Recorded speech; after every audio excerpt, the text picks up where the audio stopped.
y estamos una vez más desde el corazón de la educación, a propósito del mes de marzo, elevando y haciendo honor a tantas mujeres dominicanas que han dedicado su tiempo, su pasión, su energía por la educación de nuestro país, para aportar y para garantizar que cada niña y que cada niño reciba una educación de calidad, que es la única que merece en nuestro país y en el mundo.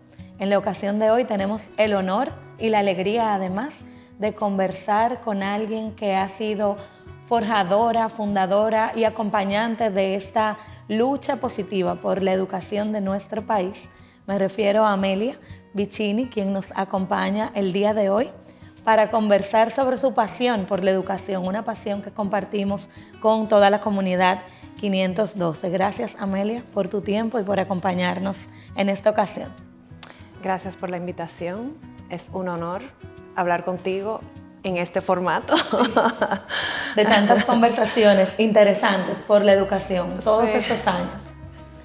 Y en esta ocasión, Amelia, realmente nos dirigimos a nuestra comunidad, que yo siempre digo que nos mueve con tanta pasión, pero poniéndole sentido y profundidad a la palabra pasión y de la mano con el gran compromiso que me atrevo a decir con mucho orgullo que juntas hemos llevado adelante por más de una década, viendo crecer, viendo en algunos momentos retos y oportunidades, pero siempre muy enfocadas en lo más valioso, en lo que estamos buscando, que no es solamente una mejor educación por una mejor educación, sino una mejor educación para un mejor país, convencidas de que la educación es la vía para mejorar nuestro país en todos sus aspectos. Y en esta ocasión queremos compartir con la comunidad, desde tu perspectiva como mujer dominicana, como mujer leal a la República Dominicana, tu perspectiva de la educación, pero sobre todo conocerte un poco más y responder ese por qué, siendo una empresaria, mujer líder en nuestro país, con muchísimos frentes abiertos, como decimos en buen dominicano, y con muchos otros temas en diferentes sectores que tratar, has decidido dedicar una buena porción de tu tiempo a la educación, no solo tu tiempo, sino tu corazón, tu energía y recursos. ¿Por qué? ¿Por qué Amelia decide dedicar tanto a la educación de nuestro país? Pues yo diría que tendría que separar, vamos a decir, las dos motivaciones. Una motivación de por qué emprendimos en esto hace más de una década, como tú bien dices. La motivación por parte en mi rol como empresaria. ¿Cuál fue la motivación? Al final el empresario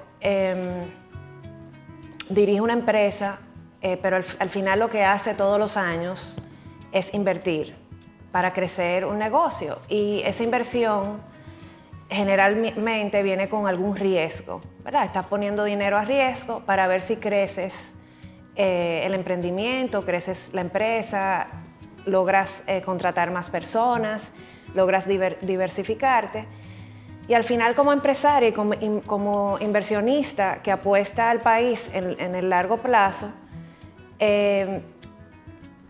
decidimos que teníamos que definitivamente poner dinero a riesgo e invertir en el fundamento. O sea, al final es invertir en entendemos nosotros, el factor o el denominador que a largo plazo hace que un país se desarrolle, y es la educación, y en específico la educación básica. No estoy diciendo que la universitaria no es importante, pero yo creo que al final es la zapata, o sea, la inicial, la preescolar y la secundaria. Entonces, eso fue básicamente la motivación empresarial, que es, nos gustaría un país con una educación de calidad de clase mundial, donde los 3 millones de niños que entran todos los años al sistema salgan con altos niveles, diría yo, de pensamiento crítico, razonamiento lógico, y eso les dé a su vez las herramientas para poder emprender, para poder tener acceso a a un empleo formal, para convertirse en empresarios, y para ser al final mejores ciudadanos, porque, y ser partícipes en la construcción de una democracia mucho más fuerte y mucho más, vamos a decir, sostenible e institucional. Entonces, eso fue más o menos la razón. Entendíamos que es algo que todo empresario debería de tomar como algo con urgencia y como es algo importante, y que no es simplemente algo que deberíamos de soltar, que deberíamos de responsabilizar solamente al Estado. Yo creo que como empresarios y como sociedad civil deberíamos de estar todos velando porque el sistema cada año mejore y que cada año ingresen más, permanezcan más niños en el sistema y que egresen con mejores niveles de aprendizaje. Entonces, vamos a decir que esa es la motivación empresarial. La motivación personal es ¿por qué educación y no otras cosas? Es porque, o sea, mi experiencia personal, o sea, yo creo que cada uno de nosotros tuvo por lo menos uno o dos profesores que nos cambiaron la vida. Yo tuve un profesor, yo estudié hasta 9º grado en el St. George. Yo tuve un profesor, yo tuve muchas lagunas en matemática, y esas lagunas me las cerró un profesor en un año. Se llamaba Mr. Benjamin, y me lo cerró con álgebra. Yo tomé álgebra en 9º y eso fue para mí como mágico. Ese señor fue para mí una de las personas que más me ha impactado en mi vida, yo con 14 años, y la capacidad que tiene el docente de transformar la vida, o sea, literalmente la vida de una persona, es una cosa que yo no creo que hay nadie yo no creo que hay un rol, bueno, obviamente el rol del padre, el rol de la madre, de la familia, pero después de ese yo no creo que hay otro que sea tan impactante cuando es bueno en la vida de alguien, de transformar a alguien, que un profesor. Y luego también tuve otra experiencia en la universidad, en mi primer año, de un profesor que fue muy duro conmigo y fue muy, muy retador, y eso también me transformó. O sea, yo siempre fui muy disciplinada, diría, no tanto como tú, pero yo diría que en mi casa siempre fue muy importante, en mi familia, el aspirar a superar año tras año, superarnos en los aprendizajes y en la educación. O sea, sí, siempre fue algo que mi papá y mi mamá, los dos, tomaban muy en serio con sus hijos. Entonces, y siempre fue también, o sea, del lado de mi papá y mis tíos fueron a universidades, de las mejores universidades en los Estados Unidos. Entonces, nosotros siempre tuvimos ese ambiente como de que no hay más nada en este mundo más importante que la educación. Y de hecho, mi papá me decía, todo esto mañana se puede ir, se desbarata en un segundo. Yo lo único que te puedo dar es asegurarte que tú tengas una educación de calidad y forzarte a que lo hagas y lo hagas bien. Pero no fue hasta que yo llegué a la universidad y tuve un profesor extremadamente duro conmigo, que yo no te estoy diciendo que no lo tomaba en serio, porque le tenía mucho miedo a mi papá y a mi mamá cuando estaba en la secundaria y en la primaria, pero no fue hasta ese primer año que yo dije, pero ven acá, ya yo soy adulta, no es mi papá ni mi mamá, o sea, yo tengo que... Y también me cambió la vida. Entonces, a título personal, yo diría que lo que me motiva es que yo quisiera que cada niño en este país tenga esa experiencia de poder tener por lo menos la experiencia de un docente o dos que literalmente le transformen la vida y que le generen ese amor por el aprendizaje y por ser curiosos y por superarse todos los días. Entonces, esa ha sido la motivación en mis dos, vamos a decir, roles.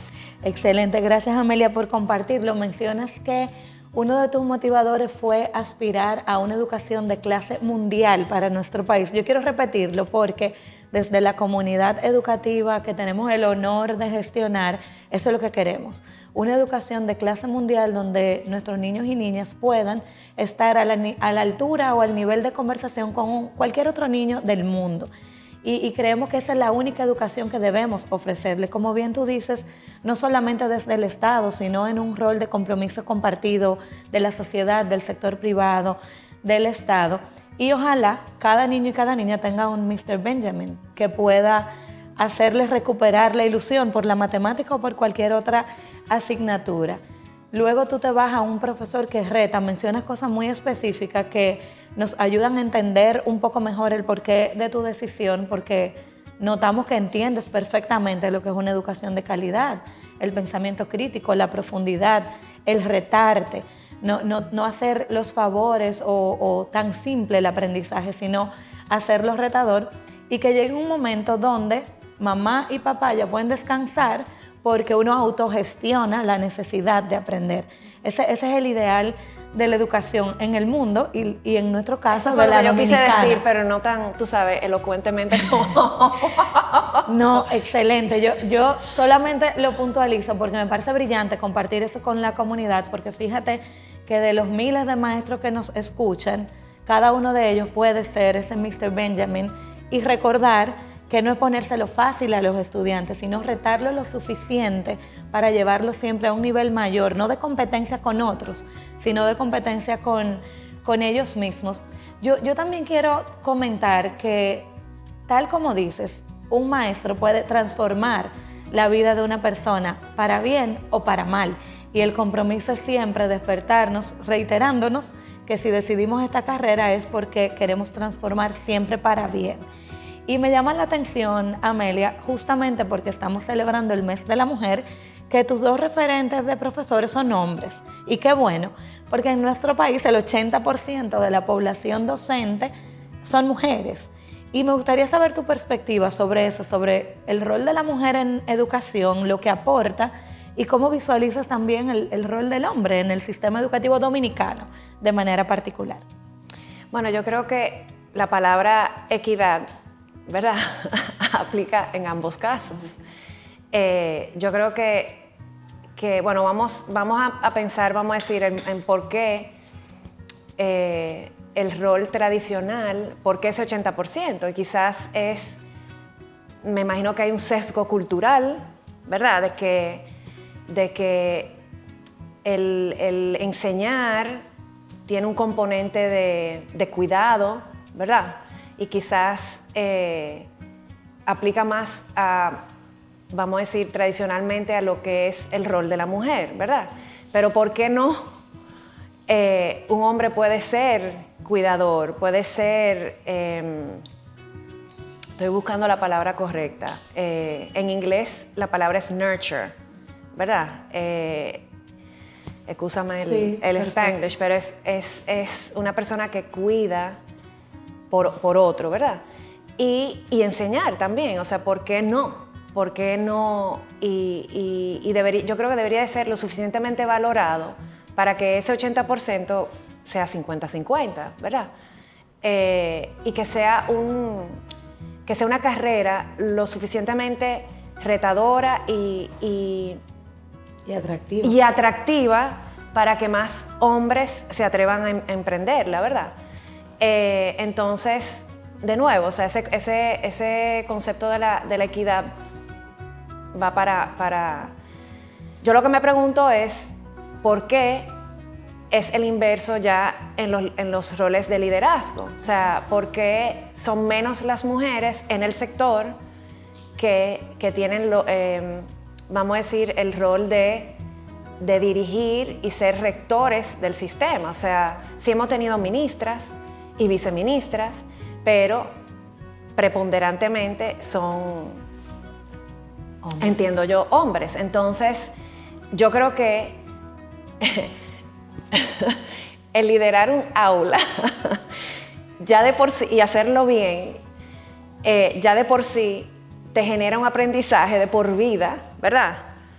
Y te genera las capacidades de liderar sistemas, porque no es fácil liderar 30, 40, 50 muchachitos, ¿verdad? Cuando lo haces bien. Entonces, yo aspiraría, ¿verdad?, a mayores niveles de equidad en la capa docente, y aspiraría a mayores niveles de equidad también a nivel del liderazgo.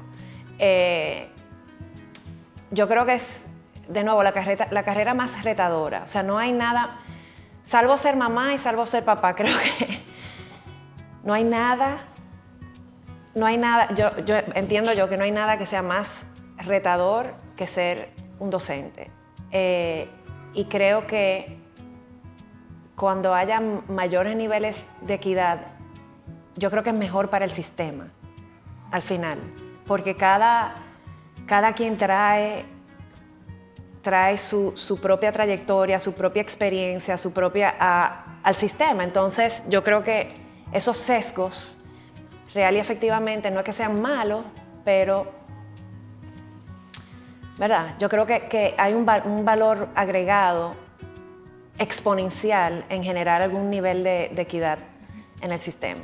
Y es como bien dices, que viene desde una cultura que no necesariamente responde a la actualidad, que posiblemente actualmente también los niños y las niñas necesitan un balance en sus referentes de apoyo, en sus referentes de motivación, de soporte para los procesos educativos, y realmente pues la cultura debe ir no rompiéndose, porque existe para aprender y para tener una base histórica y continuar, pero sí modificándose y evolucionando con el tiempo. Y excúsame que te interrumpa, porque me refiero de nuevo a Mr. Benjamin, ¿verdad? O sea, esa figura que para mí fue transformadora, era una persona, yo creo que en el aula éramos 20 y pico, y siempre o sea, todo docente sabe que siempre hay un grupito como de 3 o 4 o 5 que quedan atrás, o más, ¿verdad?, que son los que hacen más ruido, los que interrumpen en el aula, ¿verdad? Y los que prácticamente hacen que el aprendizaje para el resto, para el que sí está motivado, para el que sí quiere aprender, más difícil, ¿verdad?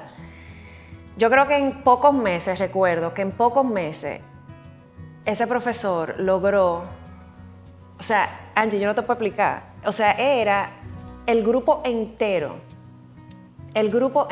o sea, hasta los que menos interés y menos motivados estaban por aprender, estaban todos completamente enfocados en ese señor.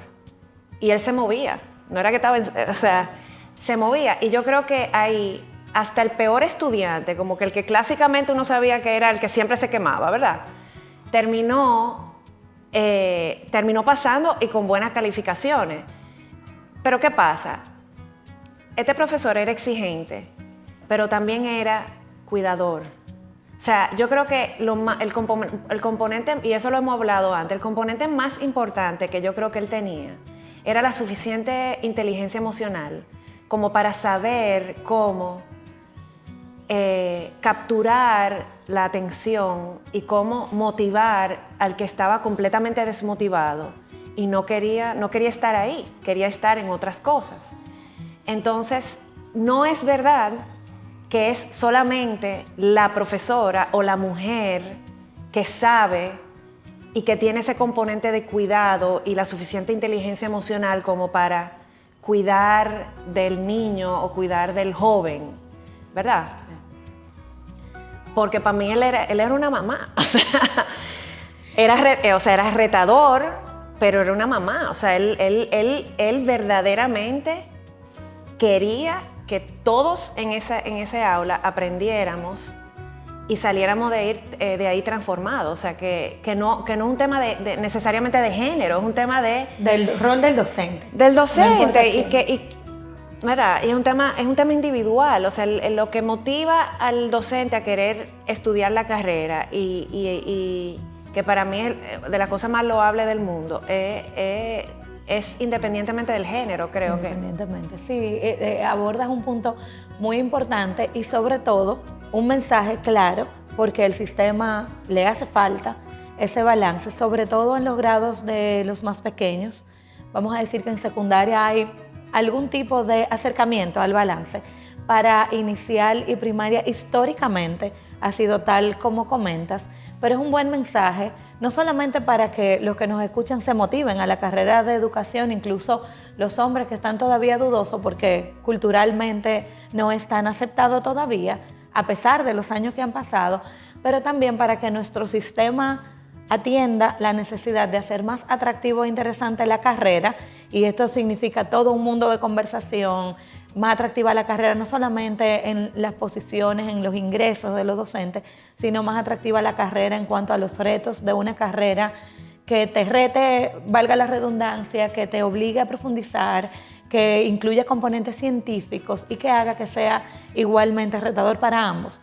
Me parece sumamente interesante que lo abordemos de esa manera y creo que complementa mucha conversación que hemos tenido durante el mes de marzo, donde independientemente de hacer honor a la mujer, pues sí sabemos que equidad significa equidad para los dos lados, no para un solo lado. Y es así como lo vemos.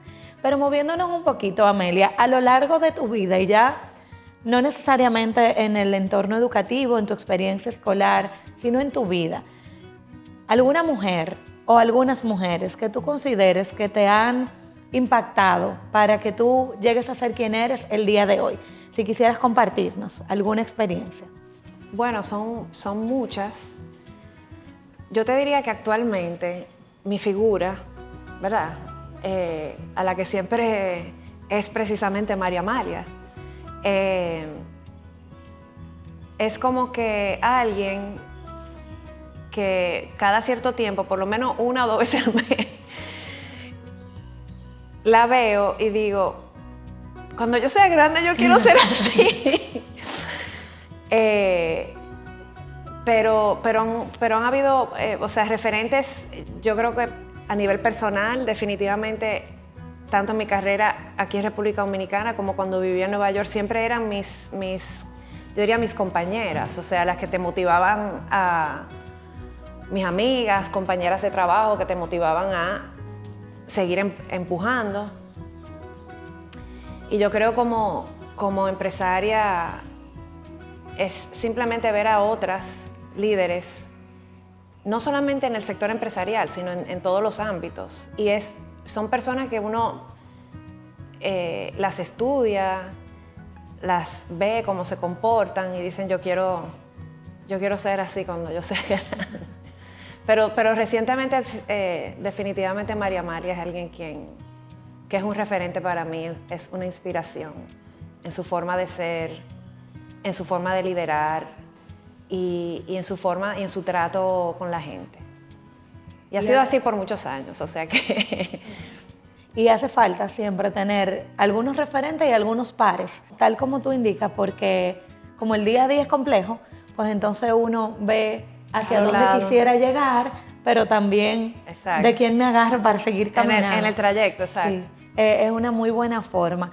Y Amelia, hablemos, tú conoces perfectamente el sistema educativo dominicano. No también como tú, pero... pero lo conoces y de hecho me consta que con mucho compromiso lo sigues bien de cerca, no solo las noticias, sino las realidades, las incidencias, los retos que estamos viviendo. No hemos salido de la pandemia, porque a veces conversamos como qué vamos a hacer ahora, pero estamos todavía en proceso de recuperación y en medio de una pandemia, aunque sea con los aprendizajes que los primeros años de la misma nos dejó. Y sabemos que el mundo se ha afectado por la pandemia, nuestro país se ha afectado por la pandemia en todos los sectores, pero sí, sabemos perfectamente el impacto que ha tenido en el sector educativo, en nuestro país de manera particular también, acompañado de otra serie de factores políticos, cambio de gobierno y cosas que siempre afectan de una manera u otra el sistema educativo. Sabemos que estamos en una crisis y que tenemos grandes retos.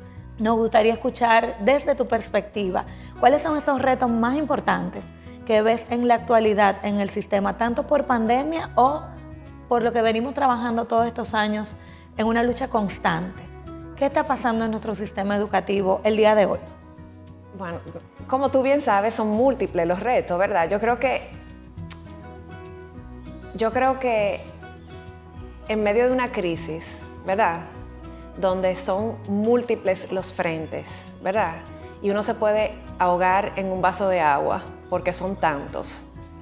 Yo creo que lo más importante es el enfoque. Y de nuevo, tú lo sabes muy bien y es lo que venimos hablando de los últimos 20, 30 minutos. Yo creo que el enfoque tiene que ser el docente, señores. No hay una pastillita mágica, no hay tecnología, no hay espejitos, espejitos mágicos que te transformen un sistema más que el docente en el aula. De hecho, ni la infraestructura es importante. Entonces, yo diría que independientemente de todos los temas bien a corto plazo y todos los fuegos que hay que apagar y todo, yo creo que un Estado, un gobierno, un sector privado, una sociedad civil que se enfoque en la carrera docente y ponga eso como el pilar fundamental para transformar un sistema y para transformar un país, es suficiente. Es suficiente. Y fíjate qué interesante, Amelia. Pero es el enfoque, porque es que, tú lo sabes, Angie, o sea, en medio de, y yo como empresario, o sea, siempre son múltiples los retos, múltiples los frentes, pero uno tiene que respirar, sentarse y decir en qué me puedo enfocar. Y yo creo que no solamente el enfoque, pero la fruta bajita, el mango bajito, es ese. Es dirigir todo a la profesionalización, la valoración y la inversión en el docente, a corto, mediano y largo plazo. Y me parece sumamente interesante, Amelia, que yo creo que nos caracteriza mantener el foco en lo importante. Y esto lo comentas en el marco de esta crisis, pero venimos conversando en los últimos 10 años en que realmente hay que elevar la carrera docente, elevar al docente y que es la forma de mejorar, lo cual también nos deja una tarea de mirar lo pendiente, mirar la crisis y poder dar pasos hacia adelante. Es difícil gestionar una crisis, pero lo más importante es eso que menciona, tener un foco y caminar hacia el foco. Por eso te voy a hacer 2 preguntas. Generalmente cerramos esta conversación pidiendo que se le envíe un mensaje a la comunidad, pero yo quiero 2 mensajes, Amelia, porque tú tienes muy claro que hay que atender todas las urgencias. Yo creo que como empresaria te tocan múltiples urgencias al día. Saber priorizar, porque no es desatenderlas, es priorizar, y que todo lo que se haga sea un vehículo para llegar al enfoque. Y el enfoque en cada sector siempre es uno, acabamos de mencionar en nuestro caso, que es el docente, como la vía de llegar a los niños y a las niñas y su educación, que es la aspiración. Nosotros en la comunidad 512 nos declaramos niños céntricos y eso a los adultos lo pone un poquito celoso, vamos a decir, pero somos niños céntricos. Yo le digo a las maestras y a los maestros, a los directores con los que trabajamos, nosotros trabajamos felices con ustedes, pero tengan claro que no es por ustedes, es por los niños, porque somos niños céntricos y volvemos ahí. Y eso nos ayuda también a mantener ese foco de que todo lo que hacemos, si el vehículo principal es el docente, como bien tú dices y coincido, estoy totalmente de acuerdo, hay otros accesorios que también atendemos, pero siempre pensando en el niño y la niña, porque somos niños céntricos y lo digo muchas veces. Ahora bien, la realidad es que la crisis nos prende una cantidad de fuegos y como buenos bomberos, pues uno lo quiere apagar todo, pero hay algunos que hay que dejarlo, que crezcan un poquito, porque lo que hay que atender es que el niño y la niña no se quemen, haciendo la metáfora del incendio, no de la calificación. Hay 2 mensajes que necesitamos mandar. El primero, porque tú como empresaria, que has declarado tu corazón hacia la educación, pero con una convicción clara de que eso mejora el país, que vamos a decir que disminuye también el riesgo de cualquier empresario y sus inversiones. ¿Qué necesitan comprender o saber un mensaje para otros empresarios sobre la educación de nuestro país? porque yo sé que caminar juntos y caminar de la mano siempre es una forma de llegar no más rápido, pero llegar más sólidos a las metas que nos proponemos. Y luego sería un mensaje para nuestra comunidad de maestras y maestros que, dicho sea de paso, pues también han vivido 2 años de mucha crisis, de mucho pesar y de mucha incertidumbre sobre todo. Y necesitamos siempre dejar el mensaje para que sigan adelante con ese rol tan importante que tú mencionaste, y quiero recordar que valoras el rol de un docente dentro de un aula, en esa gestión. Tú mencionas 30 en nuestro sistema educativo, posiblemente 40, 50 niños simultáneamente, y yo creo que ya le adelantaste un regalo a nuestra comunidad con esa valoración que das de lo difícil que es, pero lo admirable al mismo tiempo, que es gestionar un grupo de personas. Entonces, de tu parte, por tu perfil y por ser quien eres, vamos a hablarle a los empresarios para que de alguna manera u otra quede el mensaje de cómo nos acompañamos hacia la mejora del sector educativo, y luego para cerrar un mensaje para nuestras maestras y maestros en este mes de marzo.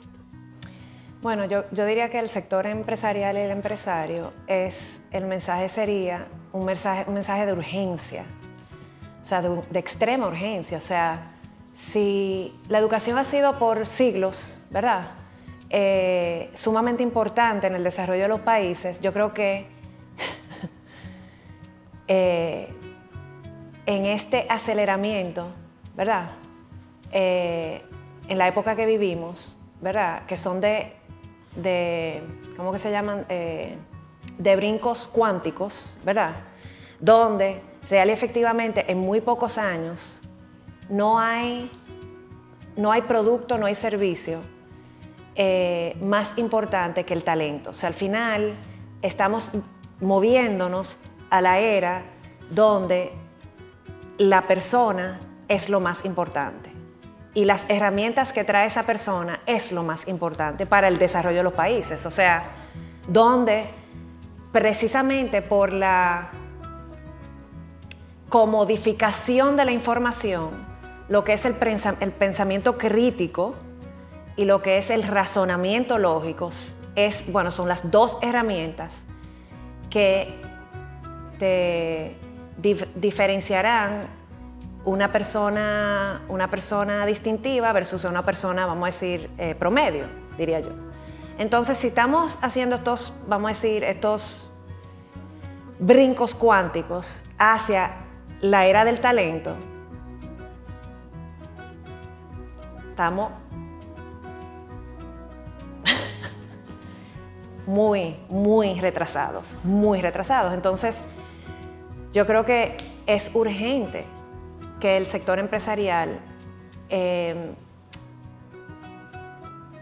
yo diría que cambie el chip de mirar la educación como algo necesario, sí, relativamente importante, donde lo que yo hago es, hasta cierto sentido, un poco asistencial, hacia entender la urgencia de por qué competir, ¿verdad?, entre comillas, en una economía completamente globalizada, interconectada, está directamente correlacionada con la gente. Por eso la urgencia. Entonces, al docente le diría que ustedes son héroes, de verdad. Sigo pensando que es el rol más importante que tiene la sociedad y convencida 100% de eso, y diría que lo que le diría a toda persona, sigan invirtiendo en su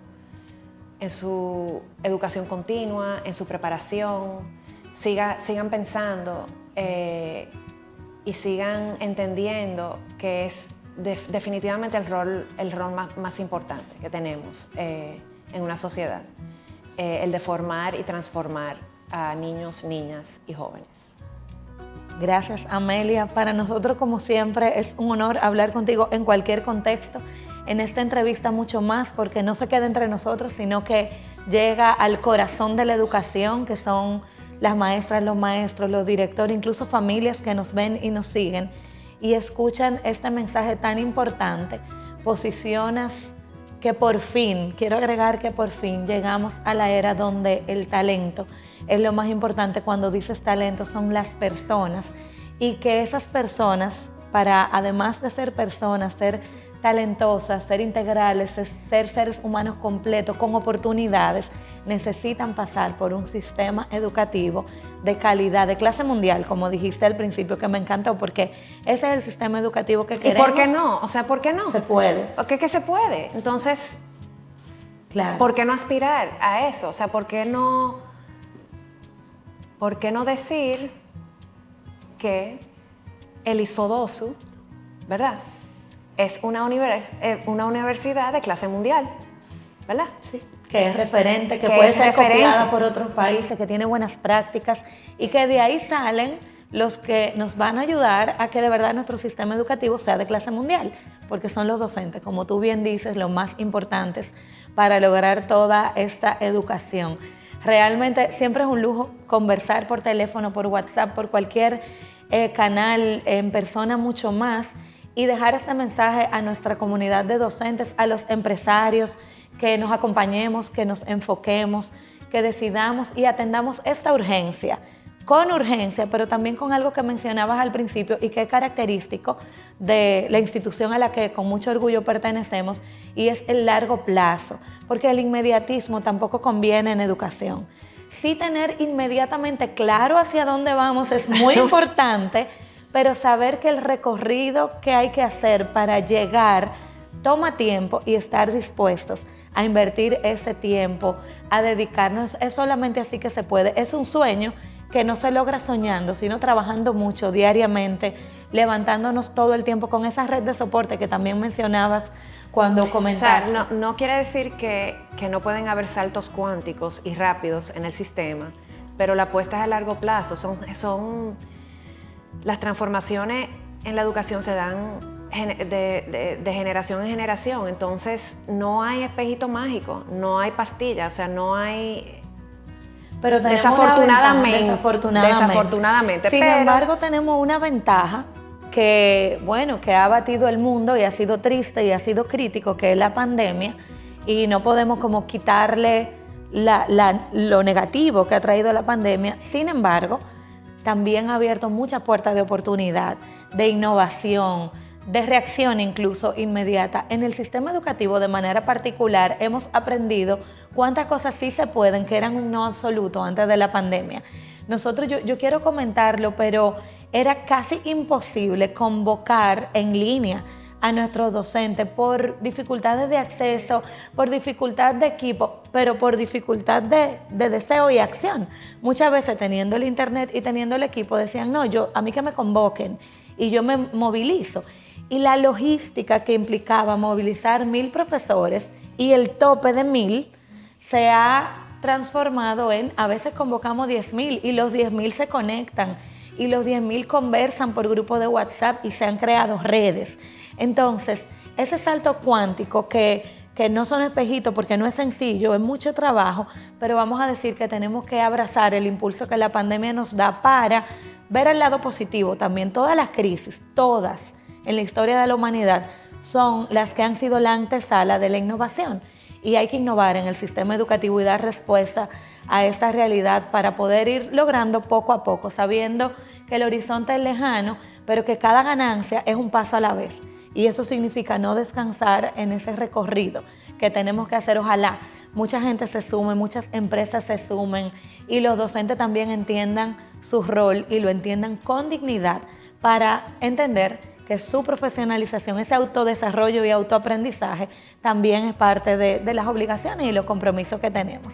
Así que con esto nos despedimos, te agradecemos nuevamente, Amelia, nos despedimos de nuestra comunidad 512, recordando que una vez más, desde el corazón de la educación, conversamos para profundizar, para seguir reflexionando, para seguir llevando mensajes de oportunidad, de esperanza, de mejora continua en nuestro sistema educativo, y lo hacemos para los docentes, porque son los que están en el verdadero corazón de la educación, que cada escuela, cada aula dominicana donde están nuestros niños y nuestras niñas, nuestra razón de ser y la razón de por qué hacemos este trabajo con este compromiso. Así que muchísimas gracias y será hasta la próxima.